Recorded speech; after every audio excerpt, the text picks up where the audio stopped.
Hey everybody, this is Death by D4, and welcome to the top 10 spells of every level in Dungeons & Dragons 5th edition. There's a lot to go over, so be sure to subscribe and let's dive right on in. Actually, just before we get started, allow me to introduce you all to a special guest. The Dungeoneers pack, another D&D channel over here on YouTube, will be helping me out today with this video. Hey everyone, it's great to be here today. Just like Death by D4, I make videos covering D&D content here on YouTube. If you'd like to see some of my stuff, then be sure to check out my channel in the video description down below. Actually, while we're on the topic of that, make sure you subscribe to my channel as well, because less than 20% of you actually are. Seriously, it's a long road to becoming a YouTube partner, so please, be sure to subscribe and show your support for the channel. Alright, so with all that out of the way, let's begin. Starting off with my pick of top cantrips, we've got Eldritch Blast. As an action, you target a creature within 120 feet of you and make a ranged spell attack against it. On a hit, the target receives 1d10 force damage. You also gain the ability to fire multiple beams at higher levels, capping out an additional 4 beams. Honestly, if you've seen my top 5 damage and cantrips video, then this pick should really come as no surprise to any of you. After all, the sheer amount of power and versatility that you can pack into this one cantrip is just absolutely absurd. But even in its most basic form, it's just such a potent damage dealer that there's just no way I couldn't award it with my number 1 spot. Easily one of the most reliable damage dealing spells out there, and my personal favorite amongst cantrips. When it comes to my top picks for cantrips, I'm gonna go with Booming Blade.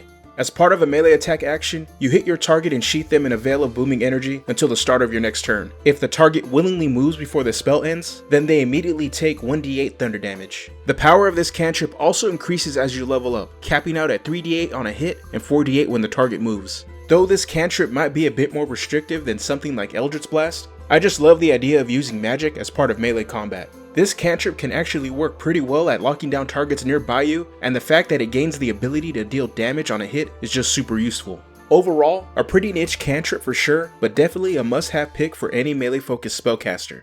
Next up for my top pick of first level spells, we've got Fairy Fire.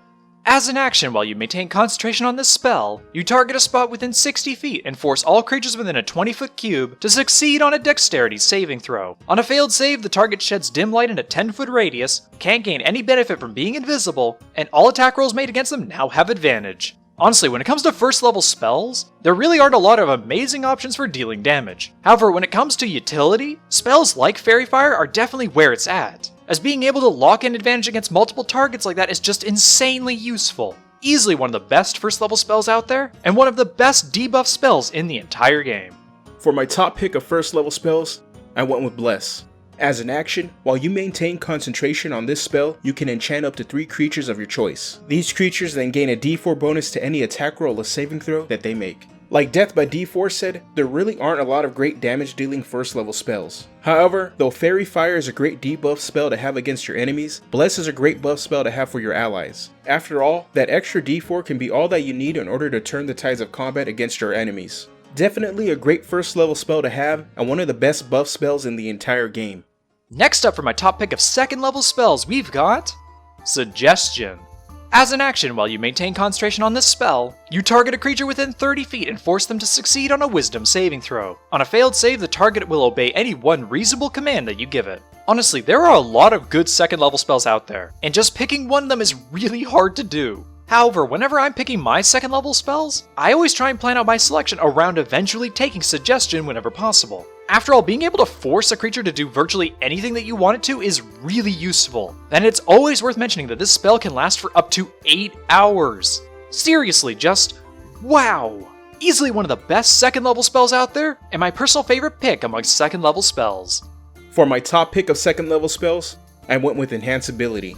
As an action, while you maintain concentration on the spell, you touch a creature and grant it a set of magical benefits, which include advantage on ability checks and a few other bonuses as well. By casting this spell at higher levels, you can target additional creatures per the spell slot's level. Just like Death by D4 said for Suggestion, I always try and take Enhanceability whenever possible. After all, being able to grant myself or allies advantage on ability checks can be useful in the right situation. Not only that, but you can use this spell to gain advantage on initiative rolls too, as they're considered to be dexterity ability checks. Either way, this spell can do a lot for you, and that's why it's my top pick for second level spells. Next up for my pick for top third level spells, we've got Fireball. As an action, you target a spot within 150 feet and force every creature within a 20-foot radius to succeed on a dexterity saving throw. On a failed save, it takes 8d6 fire damage, taking half damage on a successful one. By casting the spell at higher levels, you deal an additional 1d6 damage per the spell slot's level. Seriously, what else is there to say about this? It's Fireball! Not only is it one of the best damage dealing spells for its level, the range of its damage also makes it very good at clearing out a room full of lower level enemies. Sure, its damage typing isn't great, and its damage output also makes it less ideal for targeting individual creatures, but for what it's actually good at, it is very good at. Easily one of the best 3rd level spells out there, and one of the most iconic spells in all of Dungeons & Dragons.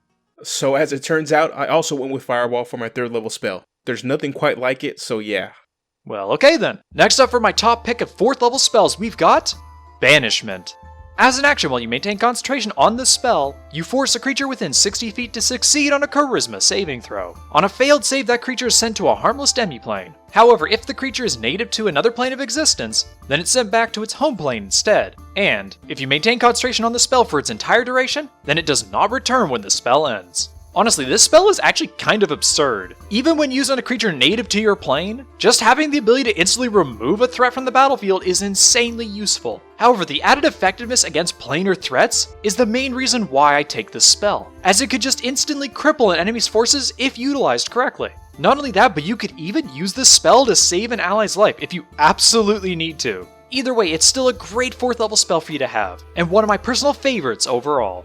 For my top pick of 4th level spells, I went with Polymorph. As an action, while you maintain concentration on the spell, you force a creature within 60 feet to succeed on a Wisdom saving throw. On a failed save, you transform the creature into a beast of equivalent CR or lower. I'm not gonna lie, but the whole reason I love this spell is because it allows you to transform into a T-Rex. Sure, you could technically transform into something else besides a T-Rex, but why would you actually do that? The T-Rex is just so powerful that it practically pays for itself every time you use it. Definitely an amazing spell in terms of power and utility, and an easy pick for my top 4th level spell. Next up for my top pick of 5th level spells, we've got Wall of Force.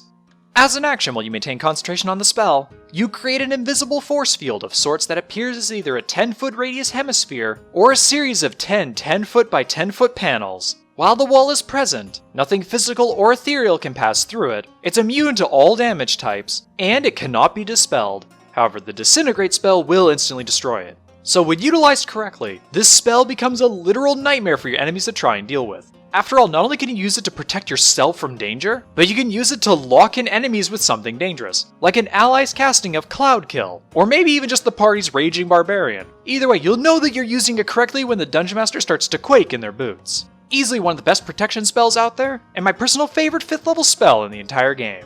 For my top pick of 5th level spells, I went with Animate Objects.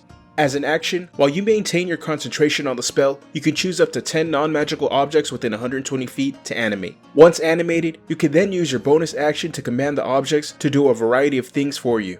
Seriously, the potential power of this spell is actually kind of absurd, and you can do well not to underestimate it. After all, the possible stats for your animated objects are actually really remarkable, especially considering how many of them you get at once. Either way, be sure to give it a shot next time you can, as I can almost guarantee that you won't be disappointed by it.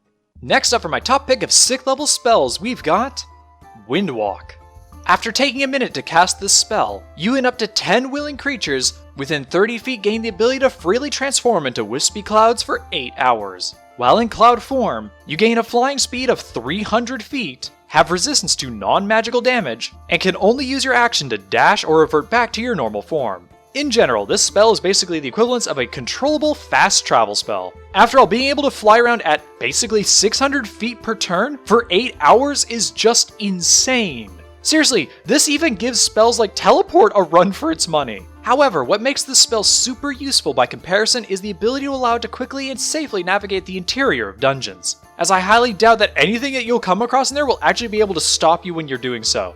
Easily one of the best mobility spells in the entire game, and certainly one that I underestimated when I first read about it. For my top pick of 6th level spells, I went with Hero's Feast. After taking 10 minutes to cast a spell, you create a bountiful feast that takes 1 hour to fully consume. Any creature that partakes in the feast gain the following benefits for the next 24 hours. They are cured of all diseases and poisons, they become immune to poison damage in the frightened condition, they make all wisdom saving throws with advantage, and they have their hit points and hit point maximums increased by 2d10. Though the material components requirement to cast the spell are a bit extreme, there's no denying how useful this spell's bonuses are. Not only is it a fairly significant bonus that lasts for an entire day, but it's a nice way of cleansing yourself of most nasty debuffs as well. Also, the roleplay potential that this presents is just awesome, as describing your bountiful feast in detail while your friends huddle around to enjoy it can really be a nice diversion before diving headlong into impending danger. Certainly not as crazy as something like Windwalk, but it's still a wonderful 6th level spell to take whenever possible. Next up for my top pick of 7th level spells, we've got Crown of Stars. As an action, you create 7 star-like motes that hover around your head for 1 hour. As a bonus action, you can then make a spell attack using one of the stars, dealing 4d12 radiant damage on a hit. Also, while you have 4 more stars, you shed bright light in a 30-foot radius and dim light in a 60-foot radius. Likewise, you only shed dim light in a 30-foot radius when you have less than 4 stars. Finally, by casting the spell at higher levels, you gain an additional 2 stars per the spell slot's level. Wow! So if you're interested in playing as the iconic Blaster Mage archetype, then this spell is exactly what you're looking for. After all, not only does this spell make good use of your bonus action, but this spell does not even require your concentration, allowing you to stack it with almost any other spell at your disposal. Seriously, just wow! Definitely one of my favorite high-level spells out there, and easily my top pick of 7th level spells in general. For my top picks of 7th level spells, I went with Plane Shift. As an action, you and up to 8 willing creatures are teleported to a different plane of existence. Otherwise, you can use this spell to banish another creature, provided that you land a melee spell attack against it first, and then if it fails its charisma saving throw. Honestly, aside from its banishing capabilities, gaining access to the spell just opens up your entire campaign for some incredible planar hopping shenanigans that can easily dial up the scale of your campaign to epic proportions. With that said, just be careful if you do use it, as you don't want to derail your campaign too hard by abandoning whatever plot you've established up until this point. However, if that's not a concern for you, then go to town with it, as there's a bunch of fun that you can make for yourself by exploring every corner of the multiverse. Next up for my top pick of 8th level spells, we've got Feeble Mind. As an action, you target a creature within 150 feet, deal 4d6 psychic damage to it, and then force it to succeed on an intelligence saving throw. On a failed save, its intelligence and charisma scores are reduced to 1. It loses the ability to cast spells and communicate, and it can no longer activate magic items or understand any languages. After 30 days, the creature can then repeat the saving throw, ending the spell's effect on a success. Okay, so this spell is absolutely brutal. Sure, a martial character might be able to deal with it pretty well, but any spellcaster hit with the spell will just absolutely hate their lives, as being locked out of being able to cast spells for 30 days minimum is just absolutely terrible. Not only that, but since it reduces your intelligence and charisma scores to 1, that means that you have an even harder time trying to break out of its effects once you succumb to it. Easily one of the cruelest spells I've ever seen, and one of my personal favorites as a dungeon master. For my top pick of 8th level spells, I went with Illusory Dragon. As an action, while you maintain concentration on the spell, you summon forth an Illusory Dragon. When it appears, all enemy creatures must succeed on a Wisdom saving throw or become frightened for 1 minute, repeating the saving throw only if they end their turn where they cannot see the illusion. You can use your bonus action to move the illusion up to 60 feet, and at any time during its movement, it can exhale a blast of energy in a 60-foot cone, dealing a type of damage of your choice from acid, cold, fire, lightning, necrotic, or poison. Each creature in the cone must make an intelligence saving throw against it, taking 76 damage on a failed save, and half of that on a successful one. Also, though the illusion is tangible, it's still immune to all damage types and conditions. Meanwhile, a creature can use its action to discern that the dragon is an illusion with an investigation check. Should they succeed, they gain advantage on all saving throws made against its breath weapon. In short, this spell basically allows you to summon forth an immortal dragon. Sure, it might not be an actual dragon, but I don't really think that matters. After all, the illusion is still tangible, and that means you can ride it. I don't think I need to go over anything else with it. This is just my favorite 8th level spell in the entire game. Well, summoning a dragon is pretty cool, but you know what else is cooler? My top pick of 9th level spells, True Polymorph.